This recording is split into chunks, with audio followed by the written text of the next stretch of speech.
We're done with earnings season, except we got NVIDIA in about a week. Let's talk about earnings learnings. Here's a thesis for you guys. I want to know what you think about it, so let us know in the comments what you're thinking, feeling, and seeing in this market, as well as this take. Thank you all for tuning in, subscribing, following, all that good stuff.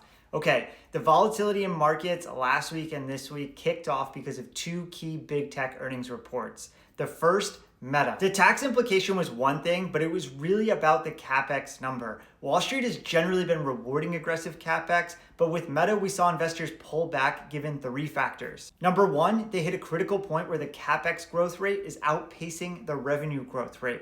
Number two, there's a lack of clarity on the details around the return on the investment and the timing of these investments. And number three, they provided guidance for next year of even more aggressive CapEx spending. And given the first two, investors are feeling a bit jaded. The second company is Palantir. And with Palantir, it's all about valuation. While they reported a really strong quarter and the numbers are hard to deny, so is the fact that they might be overvalued.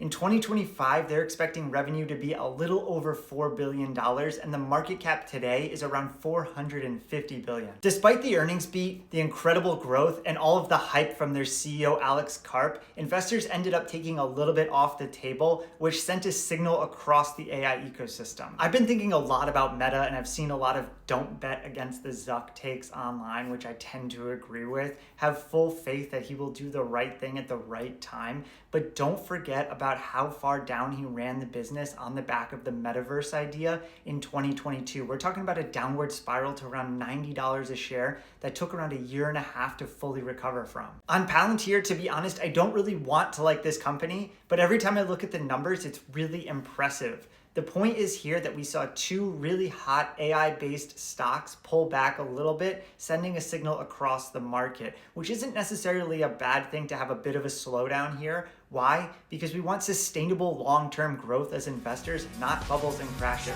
That's all I got for you guys. Thanks so much for tuning in. Be good.